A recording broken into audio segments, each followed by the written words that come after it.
Hello and welcome to Big Creatrix Energy. I'm Gabriella Rosie. If you are watching the video, you can see this is sweet baby Vivian, who apparently has to be included in everything.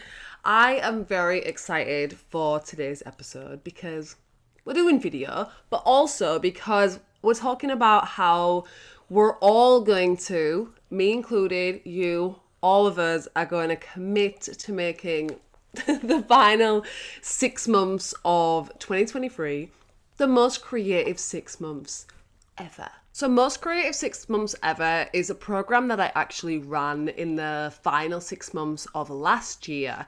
And we had monthly chats. We caught up with each other. It's kind of like a mastermind experience where everybody in it was devoted to making the final, the second half of the year as creative as possible, to really allow ourselves to commit to our vision, commit to our projects that we wanted to create, and have a community of people to work alongside who are also doing the same thing. Because personally, I don't think there's anything more motivating for creatives than just being in and around other creatives, because you get to talk with people who get it, who see things the way that you do, and are also going through the same kind of struggles and triumphs as you. It's one of the reasons I absolutely love running my membership, the Creatrix Coven, because that is literally what we speak about. We get to talk about how we're creating things and everything that comes up along the way. And it's just very, very helpful to speak to people who get it. And not that most people don't get it, but most people aren't out here creating things and trying to launch things and doing different things. So it's nice to be amongst people who have the same or similar kind of goals, right? So what I want to do this year, I contemplated the idea of running Most Creative 6 Months Ever again as a program. But to be honest, part of my Most Creative 6 Months Ever and the goals that I've been setting for myself and how I want to, run a lot of my business and a lot of my creative practice is a lot around simplification.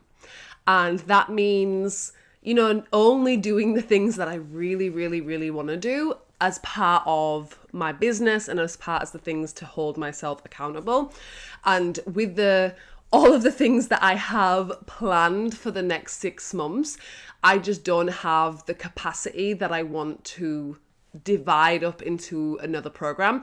But I still want to share this message of how to, be excessively creative, how to plan out your goals, how to plan out your year or half of your year in a way that gives you direction and you are able to get the clarity and force behind the vision that you're creating in a smaller chunk of time. A year, for some reason, for me just feels like too big to plan for, and 6 months feels like nice and chunky enough that I can give myself direction. So I want to share with you the model, I guess, of how I'm planning my 6 months and how I plan it to be the most creative 6 months ever, and really how I'm going to make it happen, how I'm going to make all of these projects come to life in a really, really sustainable way. So instead of running it as a paid program, I want to share literally the bones of it in this podcast episode, and then do updates, and you can let me know on Instagram or in the comments of if you're choosing to do this as well and what you're wanting to work on, and maybe we can do check-in calls and things like that, check-in episodes even. So that's what we're going to talk about in this episode. I'm going to give you the breakdown of how you can structure your 6 months, how you can mindfully distribute your projects so you have a rhythm and you have a flow and it's enough to feel really excited and energized to make things happen, but it's not going to lead to overwhelm. But what I want to start with first is a cheeky little card pull. So today I'm going to pull a card for us out of my Creatrix deck because apparently I can't get fucking Creatrix on enough things. Okay, so I really, really love these cards. I did gold trim on them and kind of feel like I should put like a metallic trim on the edge of every single card. The whole concept behind this deck specifically is I wanted to make something that I could have in my workspace next to me as I'm creating things, and as the inevitable stickiness of projects come up, or I'm just not quite sure what move to make next, instead of having to try and like scratch my brain and think I need to come up with something genius or whatever, wait around for the mood to strike or change, I thought it'd be really nice to just create a tool for myself that has all of the things and the messages that really excite me and really motivate me creatively to think differently and to think more in the way that I want to create.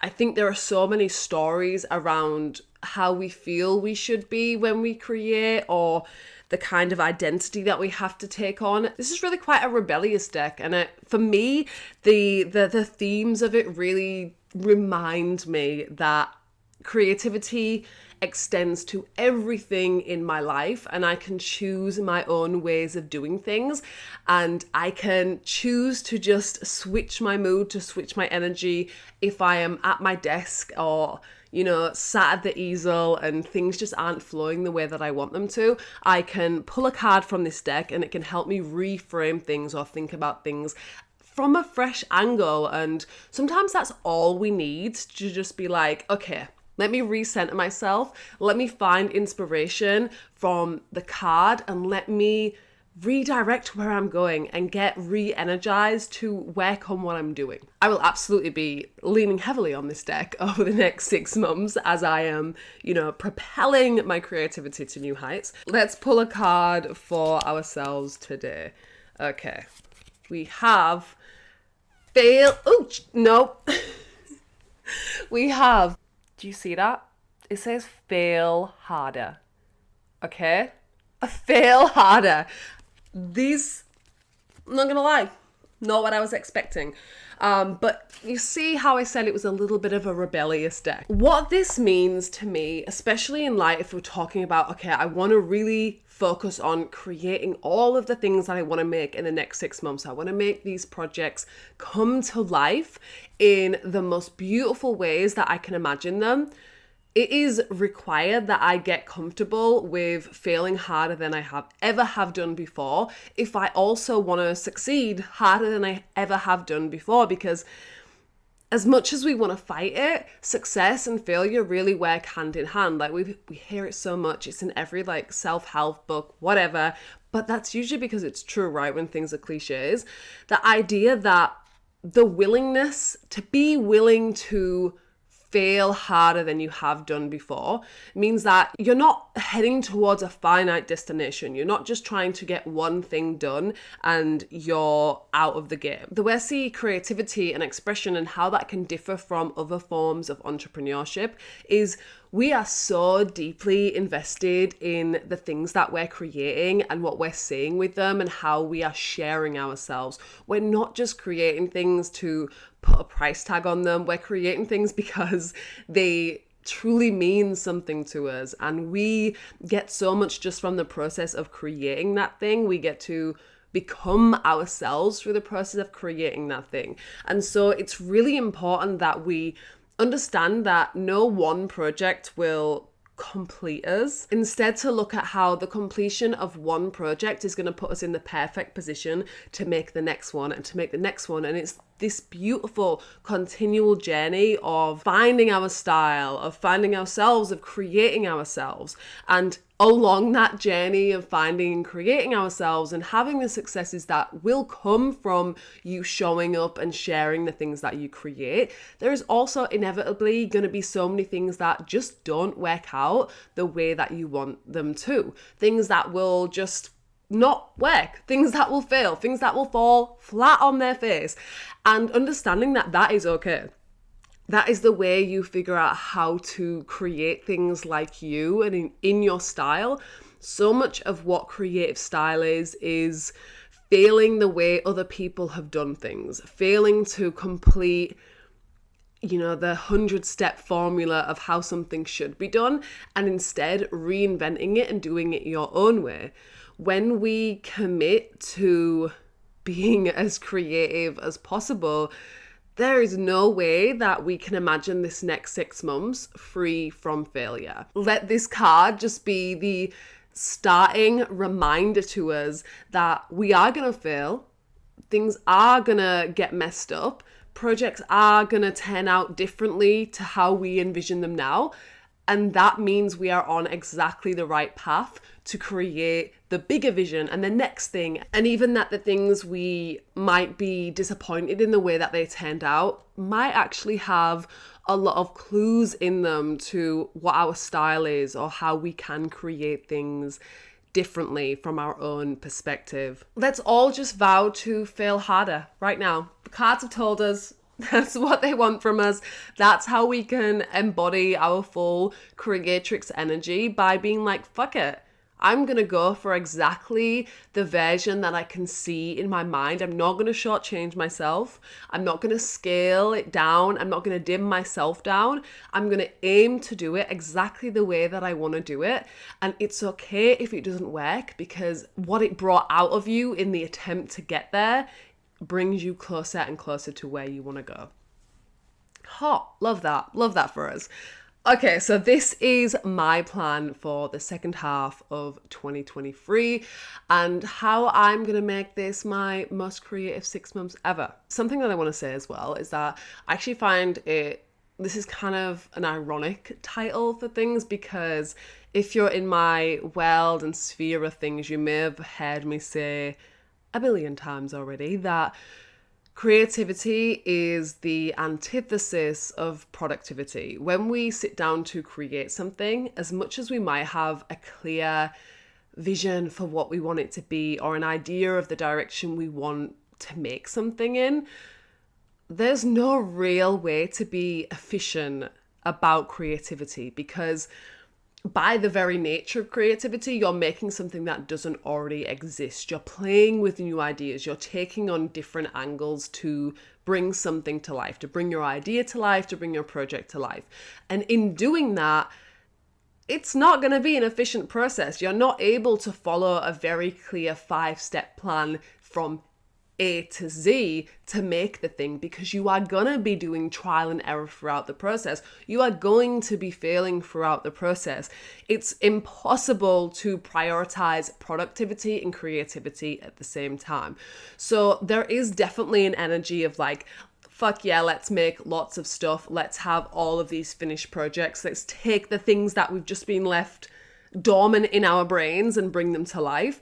Absolutely. But that doesn't necessarily mean the same thing as ticking off lots of things on a to-do list. You know, when you're really stepping into your creative power and you're really allowing yourself to explore your creative expression, that looks and feels very, very differently to being highly productive. But they can both give you the same excited feeling of progress, of getting yourself closer to where you want to be. And the progress that comes with creativity is gradually refining your ideas over time, gradually refining your style over time. So as I, share the outline of what I'm going to do and what I make available, if you want to follow this strategy for having the most creative 6 months ever as well, there is definitely, a framework that's going to allow you to have some kind of strategy to bring possibly more projects than you've ever created to life in these 6 months. But really, the whole overarching goal of this isn't just to make shit for the sake of it. If that was the goal, you could probably bang out all of the projects that you have very quickly. Your goal isn't to just make things. Your goal is to make things that look and feel and express and articulate the things that you most want to share. And when we allow ourselves to indulge in just the joy of playing with our ideas and how fun it can be to test something out in 10 different ways and see which one feels the most fun to us, playing in that space means that at the end of these 6 months, we're able to mark our progress and how well we've done prioritizing creativity for 6 months, not just by the completed projects, but how clear we feel in our vision, how expressed we feel. My plan for the second half of 2023 and how I'm going to have the most creative 6 months ever, this is what I'm going to do. My plan is to bring all of the projects that I've been working on behind the scenes to life. Maybe not all of the projects, but a good chunk of them. I would say over the last year, my completed projects, the things I've had to share, the things I've been able to, put a price tag on, if we want to categorize it like that, has been a lot less than previous years. And that has been extremely intentional. I feel like I got to a point with my business and my creativity where it was all working. Like this dream that I've had for so long, for like the entire previous however many years of my life of being a full-time creative was happening. It is happening, right? And so I had the luxury of being able to step back from really having to prioritize productivity, because the truth is, if you are in the position or with the desire that you want to turn your creativity and your art into your job, there is going to be a real season of figuring out how that works. 100%. It's just how things go, right?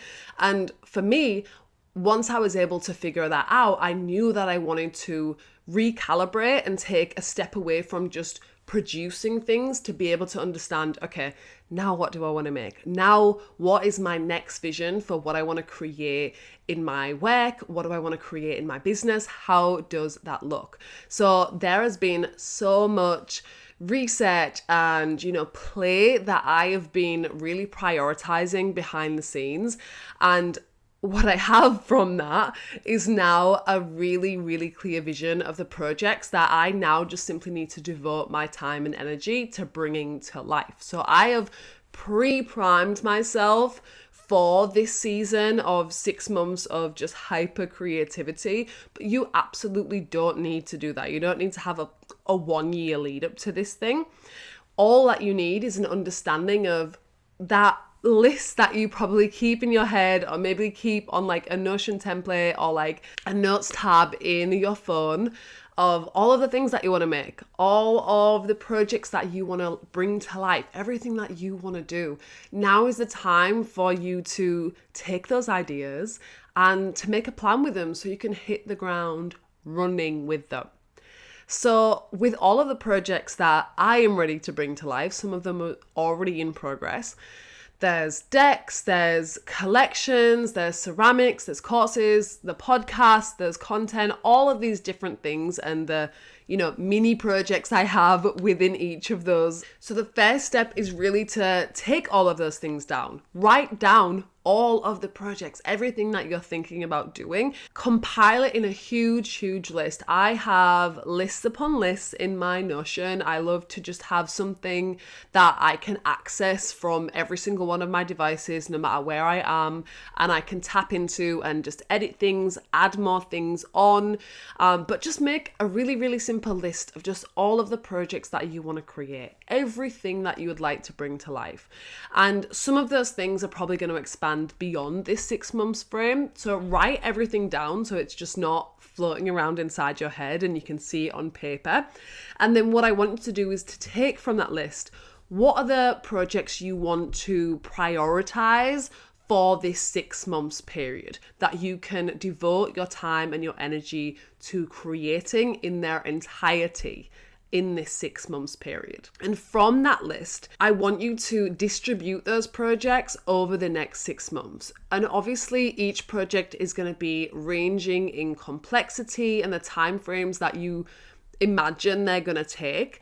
But what I find really helpful is understanding that mix of complexity in projects is actually really helpful, because it gives me the variety so I can feel like I am able to express myself in a bunch of different ways. For me personally, I am probably never going to work on just one project for like 6 months, a year, plus. I am going to want to jump around a few different things. And the beauty is when you have a slightly longer time frame of 6 months, you're able to make space for a bunch of different projects that you can hop between, but also complete those projects and have them as things that you can share with other people so you can actually benefit from the progress of them. Because something that I found when I have been less structured in my approach to creativity is I give myself unlimited freedom, and it means that not much actually ends up getting finished and not much progress actually ends up getting made. And again, not in the sense of productivity, but in the sense of I don't get to express myself properly. I don't get to explore my ideas the way that I really, really want to if I haven't given myself the structure to be creatively free within. And I find having an overview of the projects that I want to work on really allows me to play in the freedom of, okay, now I know the things that I want to do. Where can I direct my energy this month, this week, this day? And I can hop between those projects. So with the big list of the projects that you want to work on over the next 6 months, you're going to want to break those down into monthly. So what are you going to prioritize your creative workload on each month? And this is going to be different for everybody, but I recommend choosing only 1 to 3 projects per month. So you have like a good juicy chunk of time to focus on them. And some of the projects are absolutely going to take you 6 months or 3 months or whatever to complete. You don't necessarily have to start and finish the project in that same month, but having this understanding of what your focus is and what you're going to prioritize means that you're going to be more likely to actually finish that thing. And it also means that you don't have to waste your mental energy thinking on a project that you're not going to start actually proactively working on for another 4 months. And we're able to just direct our focus, direct our energy. And I find that is crucial in actually finishing things. So pick 1 to 3 projects that you're going to prioritize for each month. And what I really want us to do here is to allow for flexibility, allow yourself to feel into your creative energy and give yourself space to work on a few different things and to not be entirely rushed that you have to force yourself to do something that you might not be feeling like on every single day. So for me, that can look like a mix of projects that I'll be working on with my hands. So that might be painting or it might be ceramics. And then also projects that I'll be working on entirely digitally. And that way, you know, when I wake up each day and I'm feeling like I just want to sit at my desk and I want to just be in the zone, then I can do that because I have projects that I have dedicated that month to working on. Or if there's a day when I'm like, I just want to throw some clay around, I want to be like in the paints, I want to be feeling things, then I also have a project that I can tap into that kind of energy as well.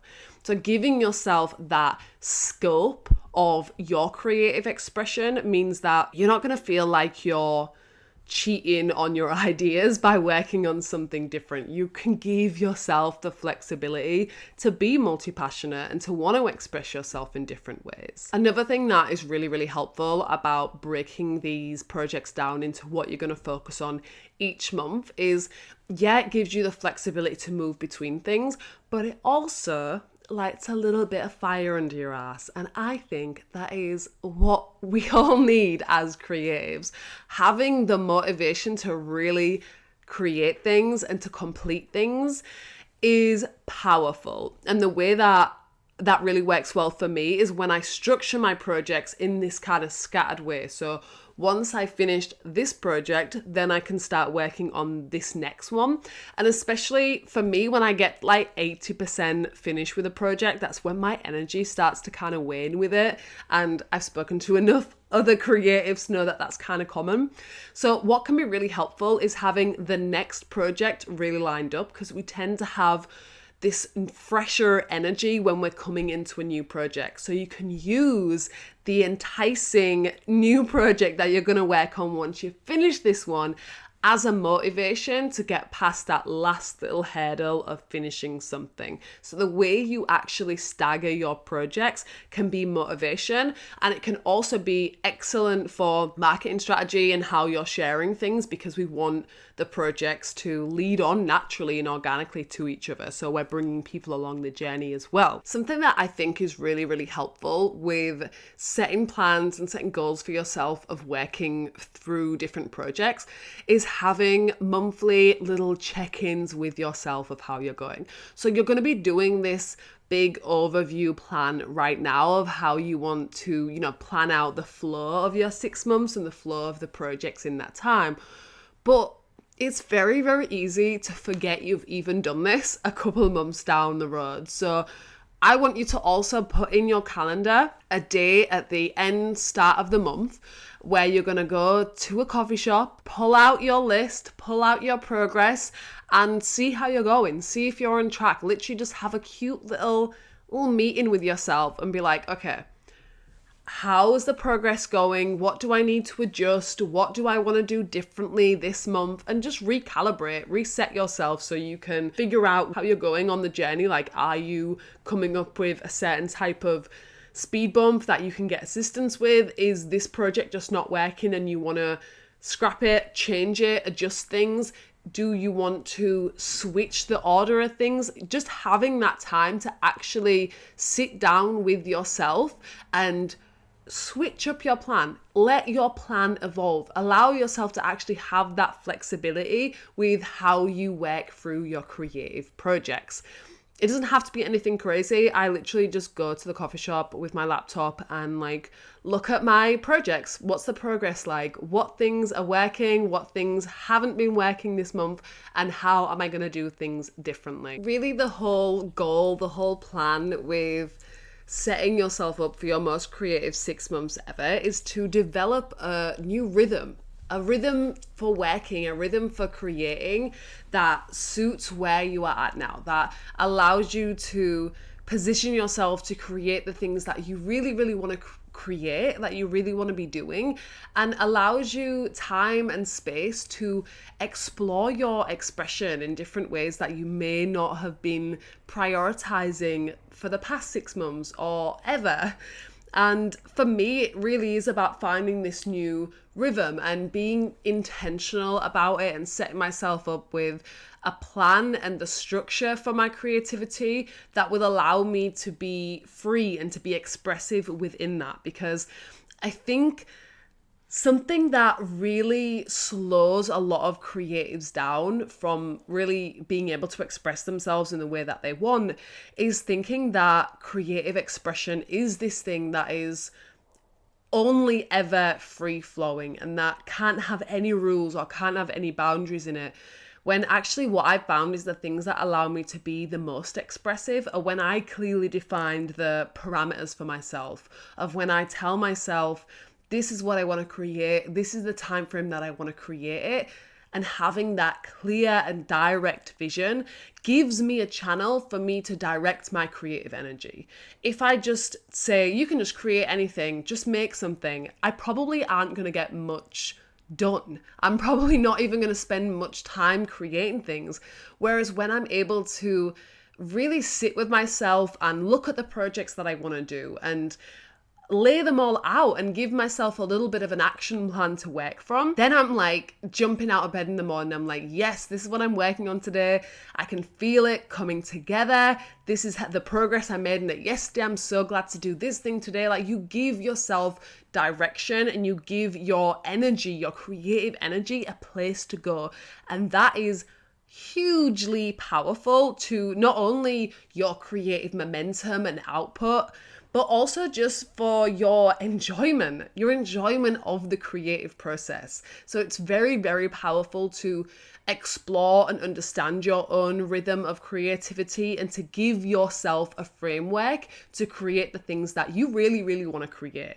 This isn't following somebody else's ideas of what you should be creating or being stuck in this structure that's imposed by someone else. You get to design it entirely for yourself, based entirely on your own goals around your creativity, around your expression, around how you want to feel, what you want to explore.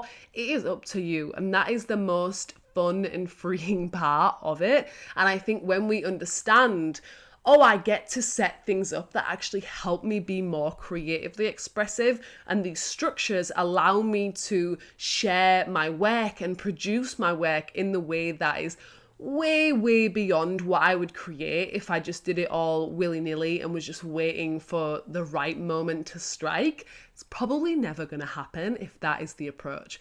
Whereas if you let yourself really be brave enough to have the big vision that you have and to write the projects down that you really want to do, and be fucking bold enough to fail at them or to not get them right, but to understand that you are on the journey of making them happen, of making them real, and enjoying it, getting to enjoy how these things come together. And I think when we are able to have an overlook of the projects that we are working on over a chunk of time, we can really prioritize increasing our output, increasing our creative output in a sustainable way, of understanding I don't actually have to get all of this done in a week. I do have time. I can pace myself. I can take breaks. I can go all in on days that I want to, because you have that larger time frame to work from.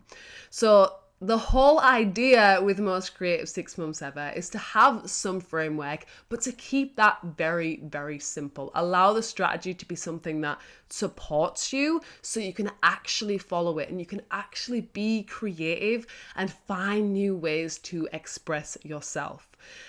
I am very, very excited to be exploring my own creative expression, to bring all of the projects that I have planned to life over these next 6 months. I will be sharing with them all with you, and I'm very, very excited about new ways that I'm going to be doing that, about the new projects I'm going to be creating, literally how I am living my most creative 6 months ever. And let me know if you are committing to your own most creative 6 months ever. Drop me a DM on Instagram, write in the comments below, let me know, and that way we can support each other and hype each other on. I hope you have enjoyed this episode. I'll speak to you very soon. Remember, you can be, do, and have anything and everything that you desire. I'll speak to you in the next one. Bye.